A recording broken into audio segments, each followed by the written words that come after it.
For decades, Barbara Mandrell captivated millions with her extraordinary talent, dazzling performances, and remarkable rise to country music stardom.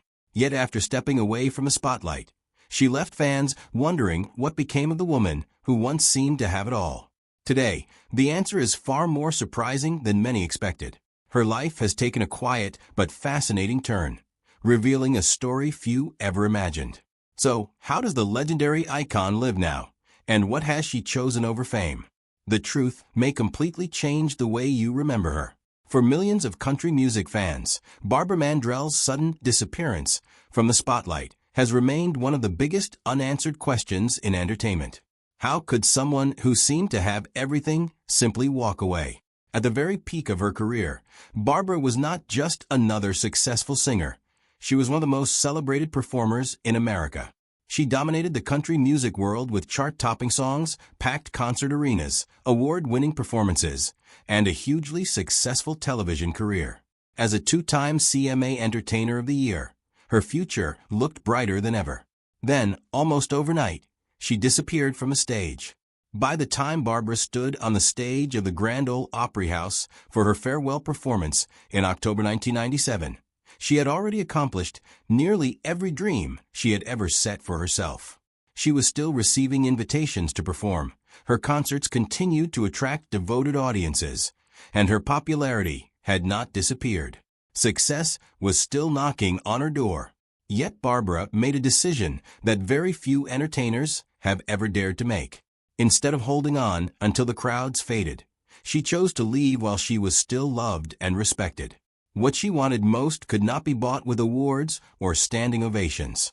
She wanted something much more valuable: time with the people she loved, especially her teenage son.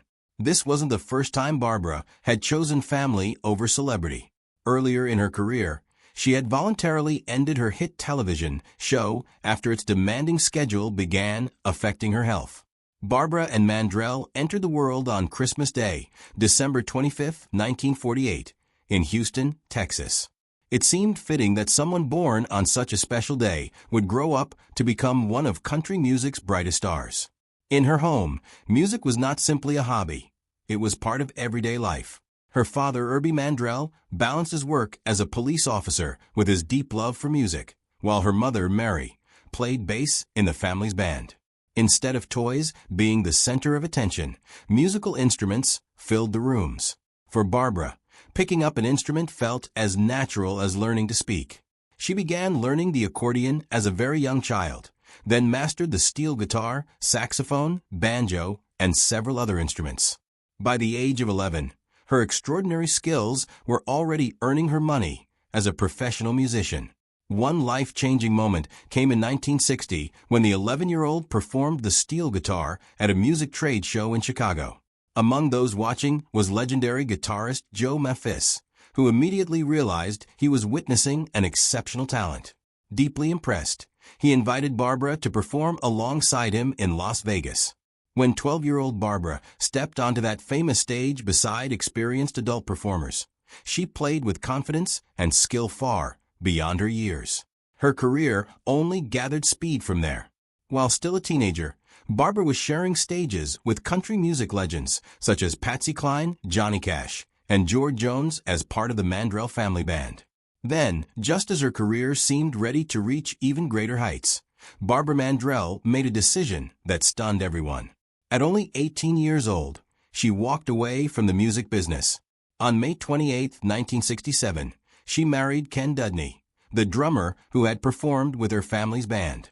Soon after their wedding, Ken began serving as a Navy pilot, and Barbara chose to leave the stage behind so she could build a life alongside him. There was no dramatic farewell tour or emotional goodbye to fans. She quietly stepped away from the spotlight. But sometimes, the dreams we try to leave behind have a way of calling us back. Everything changed during what seemed like an ordinary visit to the Grand Ole Opry. Barbara attended with her parents, expecting nothing more than an enjoyable evening. As she sat among the audience, she suddenly felt something impossible to ignore. She realized she was sitting in the wrong place. She wasn't meant to be watching from the audience. She was meant to be standing under those lights. In 1969, Barbara signed a recording contract with Columbia Records, marking the beginning of the remarkable career that would eventually make her one of country music's biggest stars. Barbara Mandrell's rise to the top was anything but quick. During her time with Columbia, she poured her heart into every song, traveled constantly, and spent countless hours in recording studios. Yet, despite all her effort, the major breakthrough she dreamed of always seemed just out of reach. That changed in 1978 when Sleeping Single in a Double Bed became her first #1 hit. She soon followed with more chart toppers, including If Loving You Is Wrong, I Don't Want to Be Right. In 1981, I Was Country When Country Wasn't Cool became an iconic anthem, cementing her place among country music's greatest stars. Her extraordinary success soon made history. Barbara won the Country Music Association's Entertainer of the Year award in both 1980 and 1981, becoming the first artist ever to earn the honor in 2 consecutive years. This achievement placed her at the very top of country music. As her popularity soared, NBC launched Barbara Mandrell and the Mandrell Sisters, a primetime variety show featuring Barbara alongside her sisters, Louise and Earlene. Week after week, viewers watched her sing, play multiple instruments, perform comedy sketches, dance, and host the show with remarkable confidence and charm. Behind the scenes, however, the demanding schedule was taking a heavy toll. Although the show was successful, Barbara chose to end it herself rather than risk her health, a decision that revealed something far deeper than ambition. Everything changed on September 11, 1984. Barbara was driving along Highway 31 in Hendersonville, Tennessee, with 2 of her children. As she continued down the quiet 2-lane highway, another car crossed over the center line and sped directly into her path. The 2 vehicles collided head-on with tremendous force. The crash was catastrophic. The other driver lost his life instantly. Barbara survived, but only after suffering severe injuries: a serious concussion, a broken thigh, a shattered ankle, fractured ribs, and a badly damaged knee. Recovery stretched over nearly a year and a half. But while her body slowly healed, the injuries no one could see proved even harder to overcome. Barbara fell into a painful depression and struggled with memory loss that erased parts of both her personal life and her career. Yet amid the tragedy, one remarkable detail stands out. Earlier that very day, Barbara had introduced a new rule for her family. Everyone riding in the car would wear a seatbelt, no exceptions. She buckled her own seatbelt to set the example. Only a few hours later, that simple decision was put to the ultimate test. Barbara has never doubted that it played a vital role in her survival. In 1985, while still fighting her way back to health, she welcomed her 3rd child, Nathaniel, into the world. His birth brought hope into a home filled with fear and uncertainty. On October 23, 1997, Barbara Mandrell walked onto the stage of Nashville's Grand Ole Opry House for what would become the final concert of her career. At only 48 years old, she was still one of country music's biggest stars. She wasn't battling a career-ending illness. Her fans had not abandoned her. Concert promoters still wanted to book her. Yet Barbara had already made up her mind. She believed she had accomplished everything she had dreamed of in music, and she chose to leave while she was still standing at the very top. Barbara Mandrell's retirement shocked fans because she left while she was still at the height of her success. Unlike many entertainers who struggle to stay in the spotlight, Barbara chose to walk away on her own terms. In 2009, country music honored her remarkable achievements by welcoming her into the Country Music Hall of Fame. Today, the life of the country music legend is almost unrecognizable from the one she once lived. And that is exactly the way she planned it.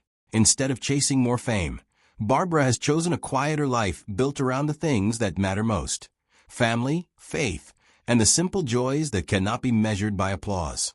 In March 2026, Barbara delighted longtime fans with a rare family reunion that offered a glimpse into her peaceful life at 77. Joined by her husband of nearly 60 years, Ken Dudney, her son Matt, her sister Earlene, and their mother, Mary Ellen, the gathering celebrated family rather than fame. Earlene described the occasion as a chance to slow down and cherish time together, while fans warmly praised the family's closeness and admired Mary Ellen's inspiring grace as she nears her 95th birthday. In August 2025, all three Mandrell sisters gathered with their mom to celebrate her 94th birthday. Barbara has remained faithful to the decision she made nearly 3 decades ago. She has resisted invitations to return to the spotlight, avoiding reunion tours and award shows.